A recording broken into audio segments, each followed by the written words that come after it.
Please support this podcast by purchasing Tio MacDonald books, found on both Audible and Amazon. Thank you. Good morning. Today is July 20th, 2018, and this is Tio MacDonald of the East Oakland Times with an early morning Sunday call from Mpingo, who's housed over in Ione, I believe. And Mpingo is a podcaster with the EOT, and she has a podcast called Straight Like That. How you doing, Mpingo? I'm doing pretty good. How are you doing? I'm pretty good. Just getting the day going, and glad that we carved out this time together. It's a serious treat. Yes, serious treat to make this happen. And we decided before really moving forward. This is the first podcast. There is a podcaster statement, and I was going to read that really quick, and then we were going to go forward with our discussion. And the podcast of Mpingo is called Straight Like That, and the mission statement. Here we go. The mission of Straight Like That is to be the voice of the forgotten, to speak with authenticity, honesty, purpose, and integrity for the neglected, to openly and freely reflect the views of those who are experiencing the pains of rejection by society. It is our obligation and duty to recognize that far too many choose to brush aside and step past the true issues that plague our communities. Allow me to ask, is it better to have a stain whitewashed or washed white?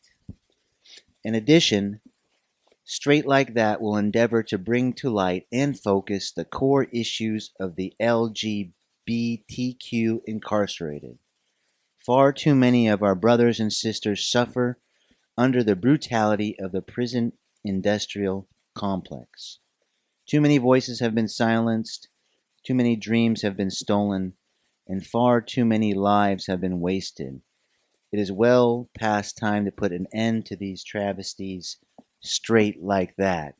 Okay. Straight like that. Yes. Empowered. So I want to know a little bit about who you are, Mpingo, please. Okay. Well, as you said, my name is Mpingo. I am an incarcerated transgendered woman. I have been incarcerated for 22 years. I am an African American. I have suffered under the travesties and the brutality of the prison system. I have been harassed, raped, abused, neglected by staff and inmates. But more often than that, I have found resilience. I have found determination to excel and succeed. And I have become an advocate for transgender issues for those who are incarcerated. I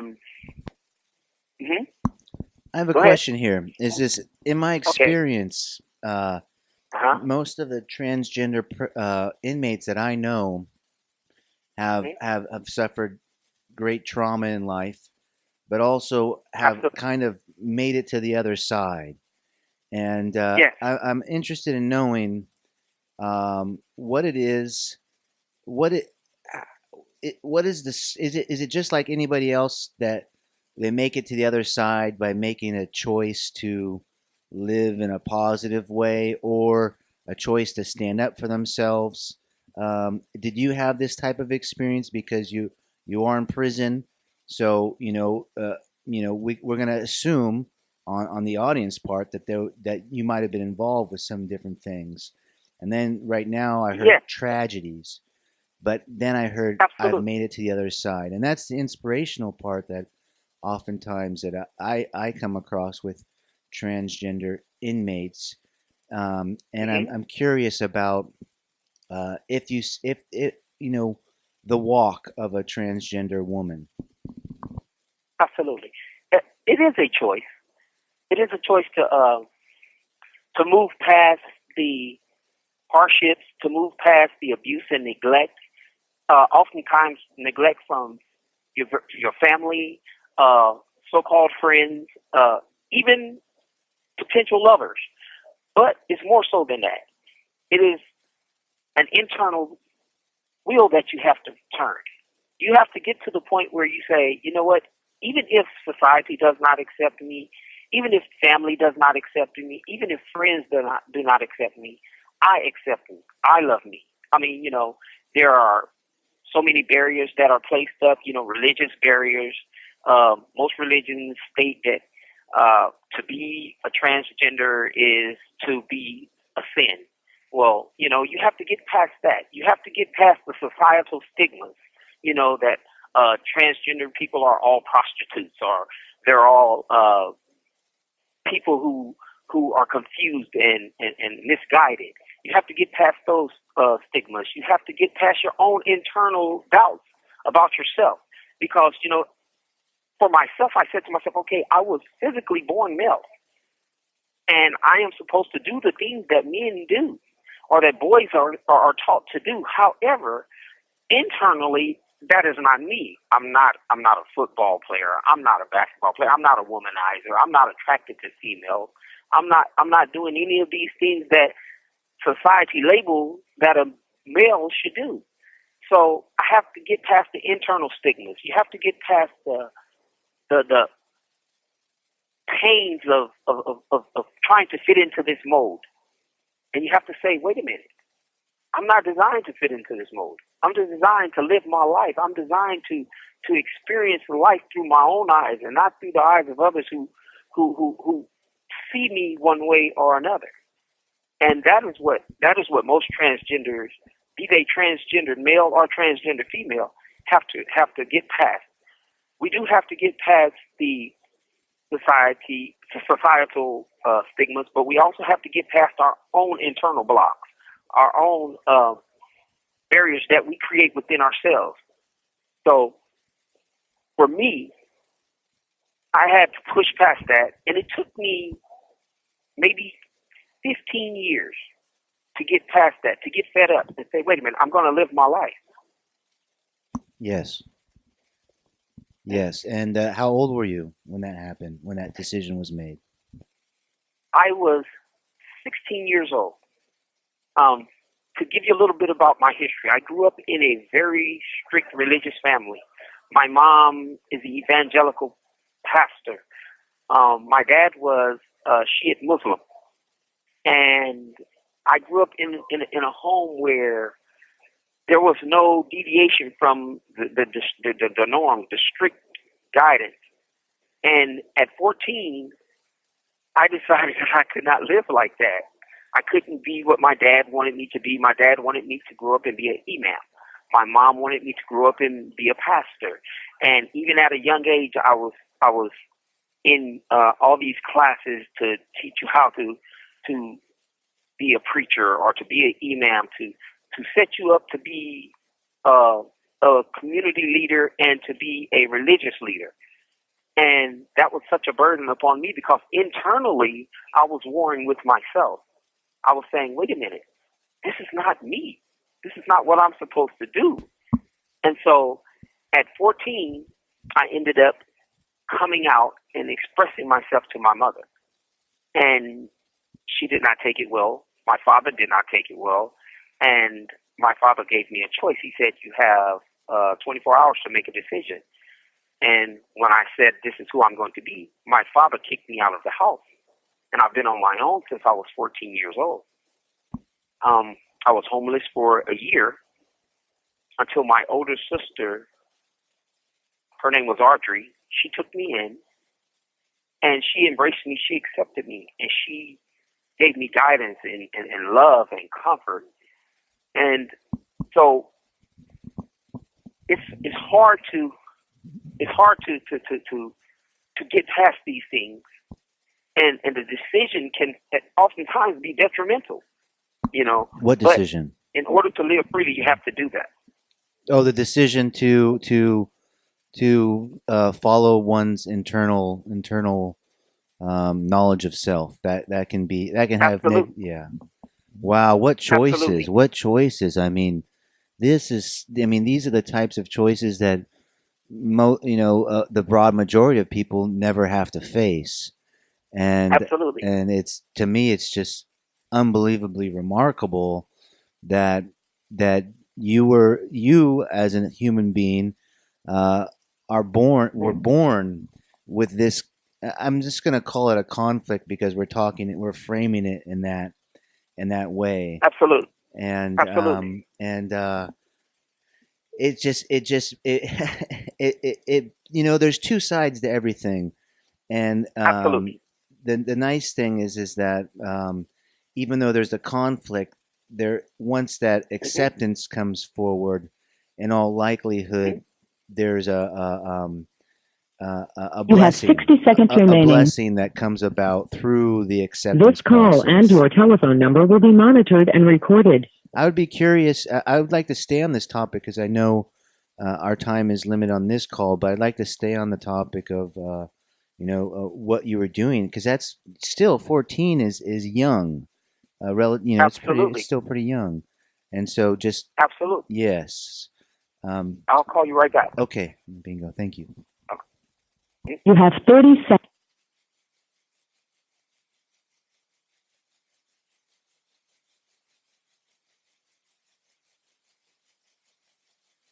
Global Tel Link. Thank you, Mpingo, for calling back. This is Tio Absolutely. MacDonald, East Oakland Absolutely. Times, talking with Hmm. Mpingo. And the date is August 20th. So 14, you left your parents. This obviously was Hmm. a conflict that you had before. Quick question: Absolutely. was the Hmm. conflict with you before puberty? Yes, it was. Um, I can recall the very first time that um, I was at odds with myself about something. I was maybe 5 years old, and we were in the store, and my mother was shopping for a present for my sister's birthday, and she picked up a doll for my sister, and I told my mom I wanted a doll as well. And she said, well, no, you don't play with dolls. You know, you can have a football or a basketball, but you don't play with dolls. And I'm like, no, mom, I want a doll. I like the pretty doll. I want a doll. And that was the very first time that I can consciously remember the conflict arising within me. And it just grew from there to wanting to wear feminizing clothing, um, being fascinated with, having my nails painted and, even around 8 or 9 years old, wanting to try putting on makeup as I saw my sisters do, or, wanting to smell, fresh and with perfume. Um, and that was, you know, conflicting with what my parents were trying to teach me and my brothers was trying to teach me. They were teaching me boys do not paint their nails, boys don't wear perfume, they wear cologne. Boys don't dress in dresses, they don't wear their hair long, they cut their hair. And so long before puberty I was experiencing this war within myself. Yes. Um, and in my own life, I've had the same experience where that, and it's interesting. And I was thinking about doing something with this, but there was a number of persons in elementary school who had Mm-hmm. characteristics of feminine characteristics, and Right. even at the time, we're fifth, fourth, third, sixth grade, Uh-huh. the other children would acknowledge that about the Yes. child, and so This call and your telephone number will be monitored and recorded. I would assume that Yes. that you were displaying feminine characteristics as well, maybe in behavior and mannerism. Is that true? Absolutely. And then you were in Absolutely. Louisiana. Is that Absolutely. correct? Say one again? I'm sorry for interrupting, but was it correct that the state that you resided in at that time was Louisiana? No, I was at that time. I was living in Baltimore, Maryland. Okay, okay. Uh huh. Got mixed up. So you recognize the conflict, and I'm just saying that you recognize something within yourself early as a youth, Absolutely. and went through a Absolutely. process, and at the remarkable age of 14, brought it up to Absolutely. your preacher mother and imam father. I mean, what is this?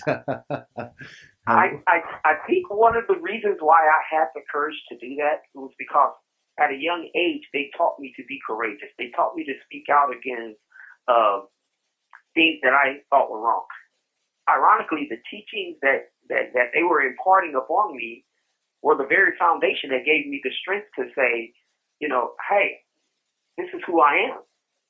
Yes. And the opposite side of that is that same foundation was the foundation they were using to say that that's not who you should be.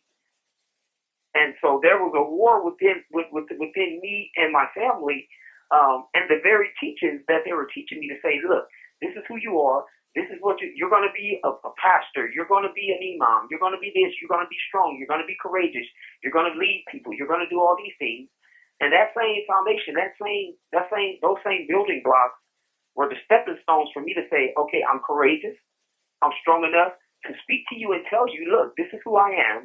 And it's not what you want me to be, yet I'm strong enough to say that this is what I'm going to be. This is who I am meant to be.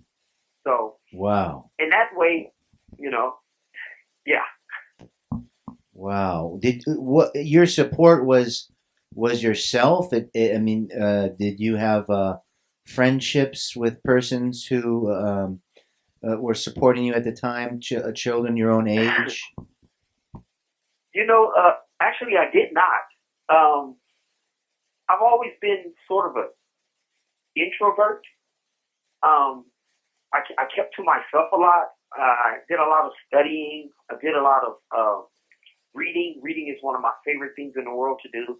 And so that in turn kept me from being out there running around with a lot of the kids in the neighborhood because they saw the femininity in me. So they would make jokes about me, laugh, and I did not want to be around that. So what I would do is I would spend time with myself and get to know me.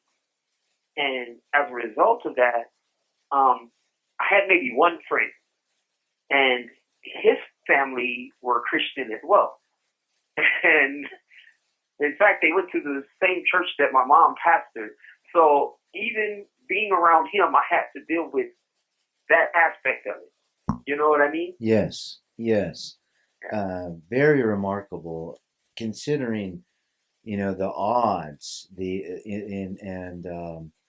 And I like the way. I mean, just to say, it makes sense that you internalize those teachings and were able to stand up, Right. based off that. But it also shows, an amazing character, metal, strength. And my question is, were you expecting acceptance? Or you just had to just lay it on the line, just sort of put it out there? What was your? I mean, I would think that you were expecting. There was an expectation of a conflict. Was anything leading up to this? Did this happen? Well, Yeah. Just give us some context. yeah, I was expecting acceptance, because all kids expect their parents to love them. All kids expect their sisters and brothers to love them, and I was expecting to be received, for my parents to say, oh, this is my child and I love them. Now, at that time, I wasn't thinking in the concept that I'm thinking now, looking back in reflection. But during that time, I was like, well, I can talk to my mom about anything because she's always told me, come to me and tell me anything, and I'm here to listen to you. And vice versa with my father, even though he was a strict disciplinary. He always said, whatever it is, come to me and you can talk to me about it. So I came to them, I talked to them about it, and I was rejected. So that in turn created a sub-conflict, if you will. Because I was like, well, how can you say you love me, but yet you're rejecting who I am? Yes. And so I learned to seek love and acceptance for myself. And ironically, there was a performer. I cannot remember. I think it was Flip Wilson, who was going through some things, and I would hear my parents talk about this, and I looked up to him. I'm like, well, if he can do this, and he's a performer, he's on a national stage, then I can do this within myself. I can speak up and I can say, okay, I'm going to be strong enough too. I'm going to love me. What year are we talking about? Now this was right now I'm 48, so this was in the early 80s. This was in the early 80s. Around 83, 84. Mm-hmm. What year were you born? I was born in October 15th, 1969. So 84-ish. Right, 84, somewhere around that area. What happened next, Mpingo? Well, like I said, my father gave me 24 hours to make a decision, and he kicked me out. Like I said, I ended up wandering around the streets of Baltimore for almost a year, 9 months. I remember sleeping in the public library in the basement by the heater. I remember going to Washington, catching the subway to Washington, D.C., and wandering around the campus of Howard University and sleeping in the dormitory basement, sleeping in the auditorium of the Theater of Fine Arts. And, I remember going into the underground library in Howard and hiding in the stacks until they closed it up and sleeping there. I remember going through the trash cans and eating food and standing outside of the restaurant. This call and your telephone number will be monitored and recorded. Waiting for them to dump the trash so that I could eat. I remember panhandling. So I was on the streets for about a year, but at the same time, I still attended school. Okay. Until the summertime. And so once the summertime came, I tried to go home.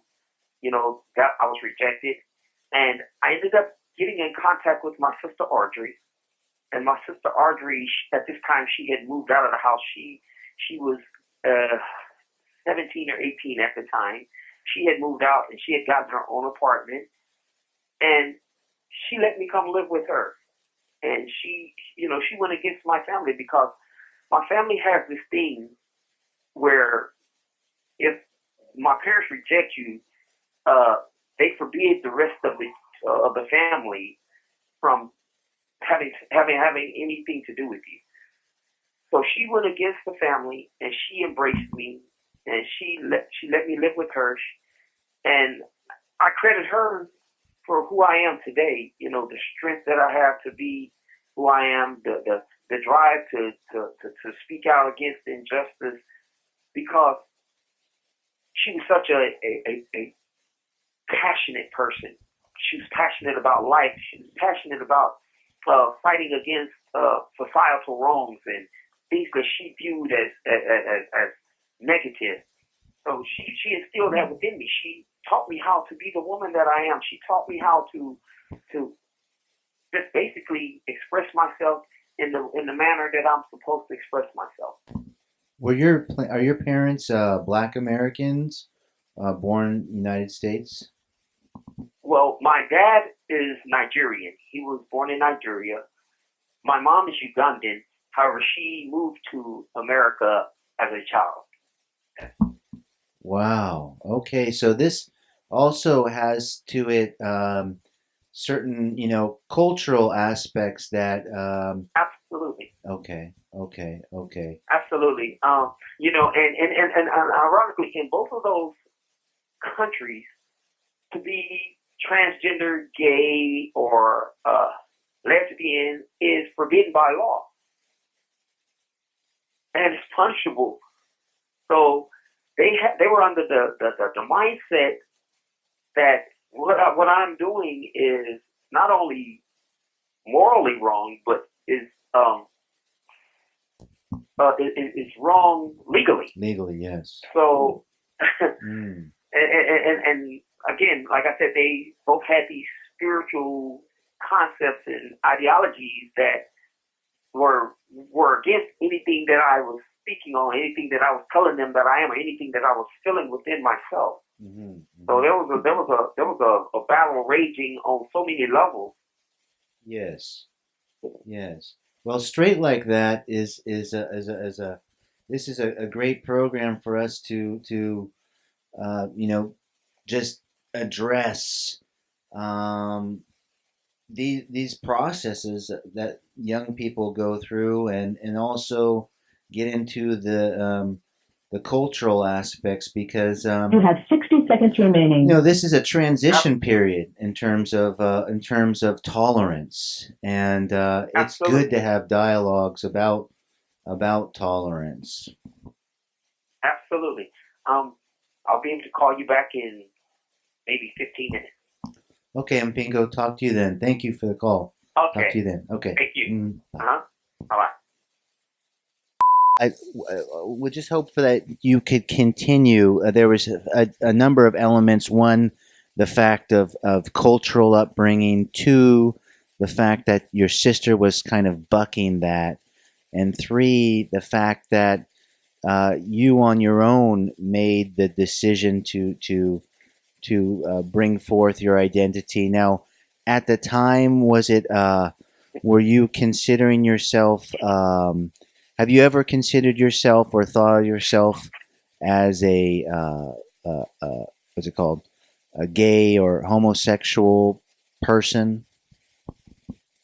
No, I've never viewed myself as gay or homosexual. I've even before I understood what sexuality was, I've always viewed myself in the sense of a girl.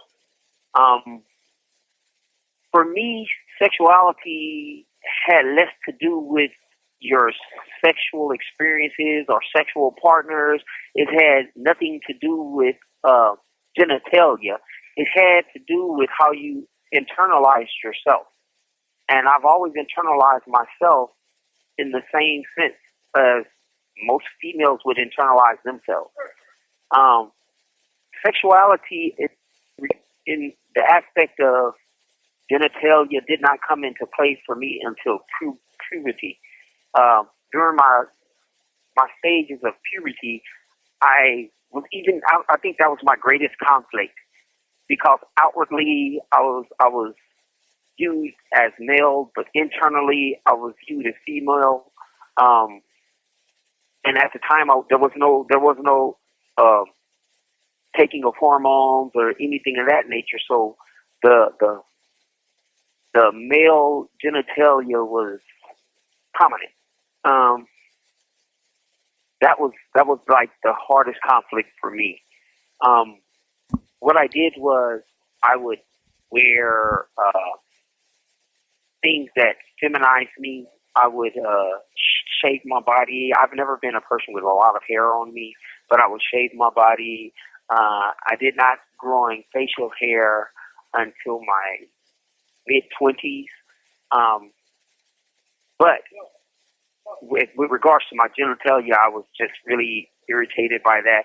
I had contemplated, trying to cut it off, but I knew I didn't have the energy or the courage to go through with that. But that was something that I seriously considered. And so what I did was I would wear... This call and your telephone number will be monitored and recorded. I would wear suppression underwear. I would wear jock straps to hide myself and things of that nature. So that was the biggest issue for me. When did you, at this time, were you dressing as a woman in public? Secretly. I never, at 14, 15, I never publicly dressed as a female. Because I said I was in conflict culturally and even at that time, society. Nowadays, society is more accepting of it.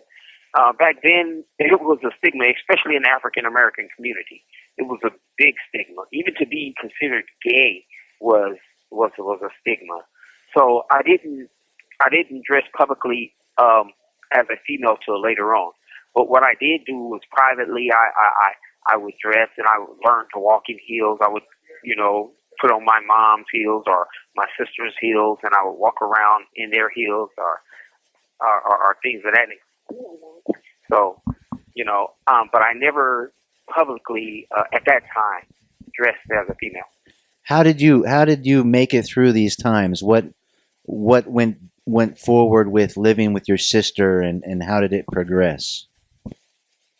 Well, as far as living with before I lived with my sister, like as I mentioned, I was homeless for a year, and that year between the ages of 14 and 15 really gave me a chance to be exposed to a lot of other things in society because I was in a closed environment up until that point. Being homeless, I had to do for myself. I had to struggle. I had to figure out where would I be able to take a shower? Where would I be able to eat? How would I get some money? What would I have? So that exposed me to a lot of things. And I am grateful that I never had to stoop to the point of where I prostituted myself or performed sexual favors for anything, unlike a lot of my transgender sisters and brothers who have had to do. I was fortunate I never had to do any of those things. So I was that shock value was not placed upon me. That burden was not placed upon me. That decision I was able to avoid. And I think that in turn allowed me to grow internally even more without having to feel like I had to subject myself to sexual favors to be who I am. Yes. So, I'm sorry. Go ahead. Okay, so at 14, that option was not chosen, but somehow money was acquired, somehow showering, somehow at the same time going to school, somehow dealing with the Baltimore, heat and cold for a full year. Absolutely. For a full Absolutely. 365 plus days. Right. What I did was I did live in shelters at times. I received a lot of help from the Salvation Army. I recall one woman in particular. Her name was Bonnie. And later on, she became real significant in my life in that she gave me my very first job at 16. But I met this lady named Bonnie. She was Caucasian, and she was coming out of a grocery store. I believe it was an Albertsons or Ralph or something like that. It was a Piggly Wiggly. She came out of the grocery store and she bumped into another cart and she wasted her groceries. And I happened to be there and I helped her pick up her groceries. And she thanked me and she asked me my name. I told her. And and I don't know, maybe it was in the way that I looked or the way that I conducted myself. She asked me if I was okay. And I broke down and I told her no. And I told her I was homeless. And she gave me some money and she gave me her business card. And she told me if I ever needed her help to call her. And so that was my first experience with compassion for who I am in my situation. And so she gave you some work, is that correct? And yes, later on when I was 16, she hired me. She owned a company called Mailboxes, etc. And it was like a store that This call and your telephone number will be monitored and recorded. They provided P.O. boxes, did Federal Express, Western Union, at the time DHL, and they did UPS services. And so she hired me to start off. She hired me to clean her store, her shop after hours, and that eventually led to her employing me full time. And she taught me accounting. She taught me how to do the books. She taught me how to perform customer service satisfactorily. She taught me Western Union, all those things. But in in a sense, helped me, along with my sister, to get my first apartment and to elevate myself in life, to go on to go to school, to go to college, and things of that nature. Did she ever pay you under the table? Yes, she did. Well, at first, that's what everything was, payment under the table. It wasn't official. She would, I would come in every night and clean up, and she would give me $20, $30. And she was like, okay, well, I'll see you tomorrow. Do you need anything? She provided me a couple of coats before she gave me some clothing, took me out to eat. She even invited me over to her house one Thanksgiving, and I ate Thanksgiving with her. So do you believe she should have been arrested for giving you work under the table? Not at all. Not at all. I think she should be given a medal of accommodation and a medal for being compassionate and being